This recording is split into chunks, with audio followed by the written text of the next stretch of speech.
Jadi ketika Tuhan meminta kita puasa tadi, maka kita sama dengan memberi ruang bagi kehadiran Tuhan menjadi tamu hidup kita. Ketika Tuhan meminta kita puasa, begitu kita puasa, berarti kita sama dengan memberi ruang kehadiran Tuhan menjadi tamu hidup kita. Nah sekarang kalau tamunya Tuhan, sebagai tamu agung dalam Ramadan ini, di dalam hidup kita, di rumah kita, maka seluruh apa yang kita lakukan adalah sebagai persembahan untuk sang tamu.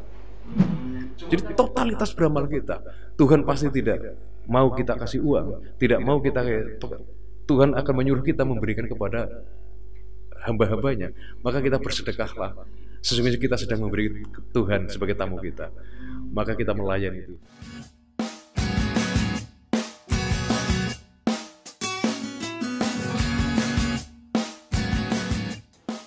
Baik, Assalamualaikum warahmatullahi wabarakatuh. Waalaikumsalam warahmatullahi wabarakatuh. Ini perjumpaan kesekian kalinya dengan Mas Agus Sukoco. Kali ini kita akan mengupas tentang kehadiran Allah sebagai tamu agung. Ini kok apa sih maksudnya, kok Allah itu disebut sebagai tamu agung, itu kronologi apa? Jadi gini, setiap Ramadan kita kan sering mendengar, ya sudah sangat populer, Bapak marhaban ya Ramadan, ya sudah menyambut tamu agung Ramadan. Nah siapa tamunya? Ramadan disebut tamu agung, siapa tamunya? Siapa tamunya? Siapa tamunya ini? Jadi ketika Tuhan meminta kita puasa tadi, maka kita sama dengan memberi ruang bagi kehadiran Tuhan menjadi tamu hidup kita. Ketika Tuhan meminta kita puasa, begitu kita puasa, berarti kita sama dengan memberi ruang kehadiran Tuhan menjadi tamu hidup kita. Maka ketika Ramadan, bagi para pelaku dan penghayat puasa, di Ramadan itulah kita seperti ditamui Allah Subhanahu wa Ta'ala. Jadi Tuhan itu tamu kita. Nah, secara etis, kalau Allah sedang bertamu di dalam hidup kita, di pikiran kita, di jiwa kita, di rumah kita, maka kita akan dengan gegap gempita, dengan gembira melayaninya, memberi pesta, memberi persembahan istimewa kepada tamu agung. Seorang presiden hadir sebagai tamu negara yang kemudian sambutannya pasti luar biasa. Ada seorang gubernur tiba-tiba bilang ke Gus Banan, saya mau nginep menjadi tamu, mampir 2 malam misalnya tempatnya Gus Banan. Itu Gus Banan tidak punya uang, itu bisa ngutang-ngutangna loh. Gitu ya. Pasti ngutang-ngutangna. Wah, nyembelin kambing, ayam, wah segala perlu, karena ada tamu sudah didatangi tamu aku. Didatangi gubernur saja ke rumah, itu kehormatan kita meningkat loh, sebagai pihak yang ditamui gubernur. Dan kita akan dengan total memberi pelayanan. Nah sekarang kalau tamunya Tuhan sebagai tamu agung dalam Ramadan ini, di dalam hidup kita, di rumah kita, maka seluruh apa yang kita lakukan adalah sebagai persembahan untuk sang tamu. Cuman kalau gubernur tadi kan manusia, kita beri makanan enak pasti mau. Lah Tuhan nyuguhnya gimana Tuhan? Tuhan nyuguhnya gimana? Nyuguh tamu agung yang tamunya adalah Tuhan itu sendiri.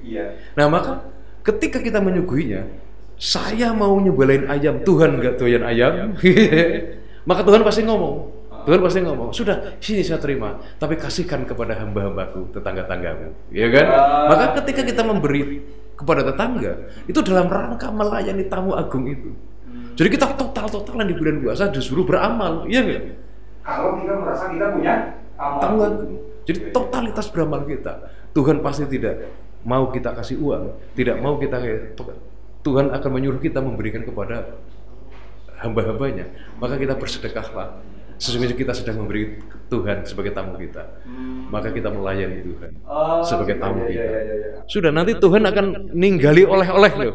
Ini berarti titik kesadaran spiritual. Titik kesadaran spiritual. Inilah spiritualitas yang harus dicapai pada pelaku dan penghayat puasa. Oh gitu. Kalau kemudian masuk Ramadan kok biasa-biasa saja, akhirnya utuh, kayak gitu ya, marah-marahnya utuh, kemudian amal baiknya juga yang biasa saja, landai-landai saja, itu pertanda orang tidak ada kesadaran sama sekali bahwa ini adalah tamu agung. Sedang ditamui Tuhan, tidak sadar itu. Tidak sadar sedang ditamui oleh Tuhan langsung. Orang ditamui gubernur saja itu tidak berani berbuat yang tidak etis loh, ya kan? Gitu, ya. Ada tamu kok masa kita. Nah, kalau orang dengan kesadaran puasa, dia ngerti bahwa di ruang hidupnya itu subjeknya adalah Tuhan. Dia tidak akan main-main. Gitu, ya, oke. Nah, ini bicara dengan bahwa orang yang punya rasa hadir, ya, rasa hadir Tuhan di dalam hati. Ini loh. Ini terhubung apa dengan kekuatan-kekuatan kekuatan-kekuatan dahsyat, di mana kemudian orang tersebut mampu memberikan resonansi energi dari dalam dirinya ke alam semesta. Ketika orang itu memiliki rasa spiritual bahwa di hatinya itu memang dihadiri oleh Tuhan. Kalau Anda didatangi gubernur saja, bertamu ke rumah, terus kita sampai ngutang-ngutang untuk melayani sang tamu tidak akan tinggal diam. Dan dia tahu kita ngutang-ngutang, pasti gantinya lebih banyak. Oh gitu. Pasti gantinya lebih banyak. Orang luar biasa nyambut saya ya gitu. Luar biasa banyak, pasti gantinya luar biasa. Dan padahal Tuhan yang bertamu itu adalah maha segalanya. Maha segalanya. Maha kaya dan sebagainya. Ya, mau memberi apapun dia itu mampu. Memberi apapun dia mampu. Tuhan itu mampu. Maka Tuhan akan beri hadiah-hadiah tadi, hadiah langit yang dikirim pada hidup kita di bumi. Berarti sama nanti ujung-ujungnya juga dia akan menemukan pelipatan energi seperti zona Lailatul Qadar itu ya. Maka salah satu momentum penting dalam Ramadan, dalam peristiwa puasa adalah Lailatul Qadar itu. Oh, kayak itu gitu. Saya analogikan sebagai oleh-oleh Tuhan dari langit. Oh, gitu. Berarti andai kata ini perbincangan kita, podcast kita pada kali ini kemudian mendapatkan mendapatkan energi keridhaan Tuhan, di mana kemudian mendapatkan energi pengkali lipatan, pelipat gandaan energi Lailatul Qadar. Ini podcast ini bisa kemudian mendapatkan keberlimpahan balasan yang dahsyat luar biasa. Bentuknya bisa macam-macam. Ini bisa dilipat gandakan luar biasa kemanfaatannya. Bisa sama seumpama seperti saya satu status kemudian keliling sebagian Indonesia seperti itu gara-gara satu status saja. Tapi ada orang bikin ribuan status tidak jadi apa-apa juga bisa. Oh kayak gitu ya. Iya kan? Ada orang dalam peristiwa-peristiwa ekonomi, ada orang modalnya miliaran hasilnya bangkrut juga bisa. Tapi ada orang hanya modal sedikit tapi mendapat momentum dan kesempatan Lailatul Qadar dengan peristiwa yang mungkin dilalah ketemu siapa yang kemudian mendukung bisnisnya juga tiba-tiba bisa berlimpah berkah. Nah itu kuncinya ternyata hati kita itu merasa dihadiri Tuhan atau tidak, merasa kita itu punya tamu agung apa tidak, begitu ya. Subjek utama hidup kita adalah Tuhan. Seketika orang merasa subjek utama dalam hidupnya adalah Tuhan, maka yang berlangsung dalam hidupnya adalah rumus-rumus dan perilaku Tuhan. Oke. Ya. Bisa dipahami sekali ini. Jadi siapapun yang kemudian merasa ada kehadiran, ada channel ya, ada frekuensi yang sama tersambung kepada Tuhan, kemudian sehingga dia mengagungkan, hatinya penuh penghayatan kepada Tuhan, sampai kemudian masuk Ramadan saja itu bisa terbaca sekali dari dari perilakunya, dari khusyuknya. Di titik momen ini, ketika kemudian hatinya itu merasa mendapatkan tamu agung, ya, merasa mendapatkan tamu agung, maka kemudian disitulah si tamu yang maha kuasa tersebut akan memberikan pelipat gandaan energi balas yang maha dahsyat, tidak terhingga, min haitsu la yahtasib. Dan saya optimis, apapun yang saya lakukan, saya optimis bahwa ini akan dikalikan, dilipat gandakan oleh Tuhan. Apapun, maka saya tidak pernah pesimis dengan cuman kayak gini kok. Tidak ada hidup kayak gini saja. Kalau dilipat gandakan menjadi sesuatu yang luar biasa. Tetapi tampak besar kalau tidak dilipat gandakan ya akan menjadi biasa-biasa. Kenapa saya optimis? Karena Tuhan Maha Rahman, Maha Rahim. Tuhan Maha mencintai kita. Pihak yang mencintai itu punya watak melihat baiknya kita, Gus. Sebaliknya, pihak yang membenci itu kecenderungannya adalah melihat buruknya. Sekarang saya tanya, Tuhan itu mencintai kita atau membenci kita? Gitu ya. Karena Tuhan mencintai kita, maka Tuhan pasti menunggu baiknya kita. Kapan ini berbuat baik? Bukan kapan ya buruknya? Pasti enggak. Ini jujur saja, ya, Mas Agus Sukoco ini, ya, itu ya orang kampung biasa. Ya. Orang kampung biasa, kemudian pendidikannya juga biasa, cuma SMA. Kayak gitu. Bahwa kemudian apa? Yang anti beliau itu kerja secara profesi itu sebagai seorang satpam. Coba, ini saya mendingan terus terang bicara saja. Beliau seorang satpam, tapi luar biasa loh undangannya untuk mengisi berbagai macam diskusi publik, untuk mengisi berbagai macam seminar. Diundang di mana-mana saking sibuknya. Bahkan yang namanya bupati, para pejabat, orang-orang kampus, ya para profesor hadir sowan kepada beliau, minta beliau sebagai seorang pembicara. Ini kan satu hal yang sepertinya konyol, ya. Satu sisi loh, seorang satpam loh, kok bisa-bisanya kemudian fatwa-fatwanya itu melebihi seorang ketua Majelis Ulama Indonesia. Gitu loh. Nah, ini saya ingin tahu mas, sebenarnya kok bisa unik kayak gitu, itu kenapa kayak gitu loh? Ya itu tadi, saya optimis Tuhan satu, karena Tuhan maha mencintai saya, mencintai kita, maka Tuhan pasti nunggu baiknya kita. Apa saja yang dari baik kita, itu pasti akan ditunggu-tunggu Tuhan. Lah, di masa lalu jenengan yang lakukan itu apa sih? Sebetulnya kok bisa segila itu? Saya punya kesadaran puasa tadi. Kata orang Jawa menyebut kesadaran tirakat tadi. Punya kesadaran tirakat, puasa seperti itu, iya. Saya kelas 3 SMA, itu orang tua saya sudah kasih kabar bahwa mereka tidak bisa menguliahkan saya. Kalau saya respon secara negatif, saya putus asa. Baru naik kelas 3, orang tua sudah kasih kabar, besok tidak bisa kuliah. Iya, sudah kasih sudah kasih oncor-oncor, sudah kasih ini sinyal, kamu gak kuliah, saya gak punya duit, gitu kan. Nah begitu saya lulus SMA, benar saya tidak bisa kuliah. Tapi saat itu saya berpikir, meskipun saya tidak kuliah, tapi bacaan buku yang harus saya baca harus lebih banyak daripada orang kuliah. Tuh, dengarkan. Ternyata beliau nggak bisa kuliah itu sudah ngancam dulu. Ya, di masa itu sudah ngancam. Saya nggak kuliah, nggak apa-apa, tapi saya harus baca buku lebih banyak dari orang kuliah. Terus yang kedua, saya tidak nyantri.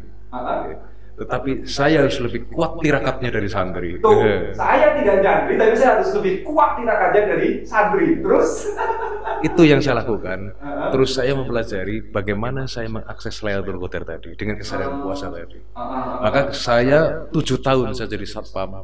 7 tahun saya jalani dengan perih.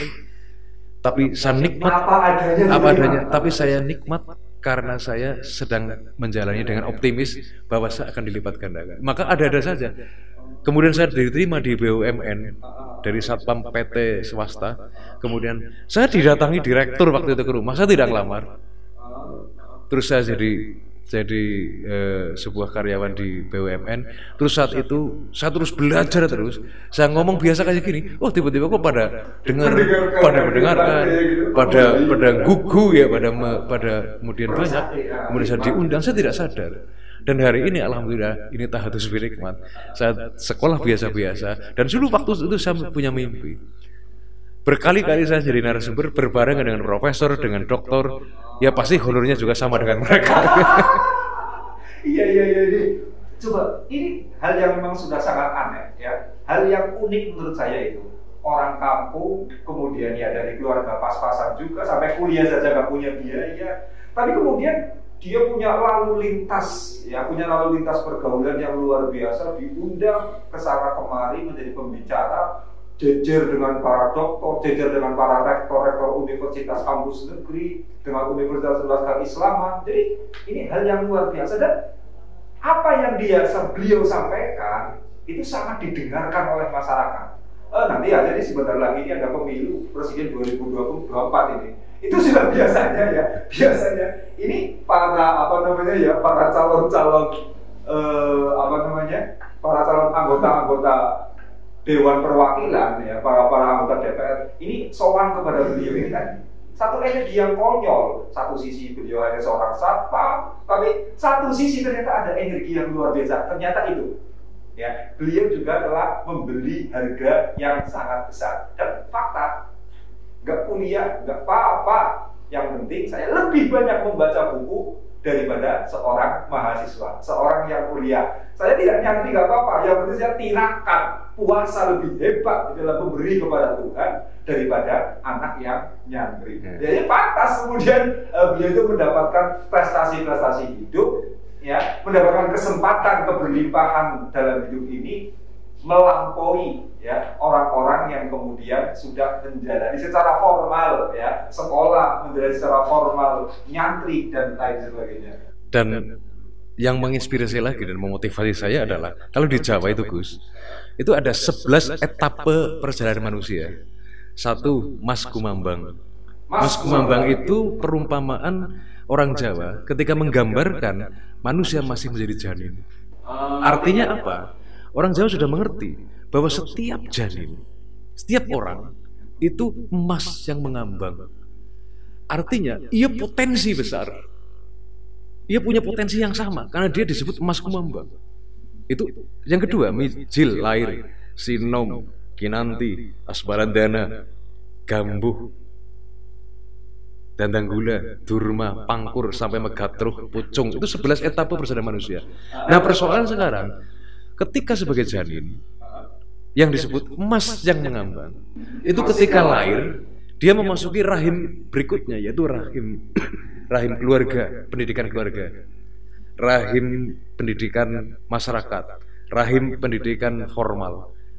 Emas tadi yang di rahim ibunya itu begitu keluar, dia terproses tidak, tersepuh tidak untuk berkembang, atau dia jadi berubah karena pendidikan yang salah, keluarga yang salah, masyarakat yang salah, dari potensi emas malah menjadi aluminium, kan bisa saja itu kan. Nah, saya mencoba itu, keyakinan bahwa saya punya potensi yang sama. Saya adalah emas yang mengambang. Itu keyakinan saya. Ternyata orang yang punya impian besar gitu ya. Nomor satu modalnya gitu. Jadi modal itu bukan sesuatu yang di luar kita. Modal utama adalah diri kita sendiri. Bukan, orang sekarang berpikir umumnya kan gini, saya mau dagang, saya tidak punya modal. Yang disebut modal artinya uang. Ya tidak akan punya. Tapi kalau begitu orang bergeser pikiran saja bahwa modal yang paling besar adalah diri kita sendiri. Diri kita sendiri. Jadi saya jual diri saya yang mahal kepada alam semesta dan alam semesta memberi dengan mekanisme Lailatul Qadar tadi. Masya Allah, ya luar biasa. Ya, terima kasih Mas Agus untuk perjumpaan kita kali ini ya. Terima kasih dari saya. Wassalamualaikum warahmatullahi wabarakatuh. Waalaikumsalam warahmatullahi wabarakatuh.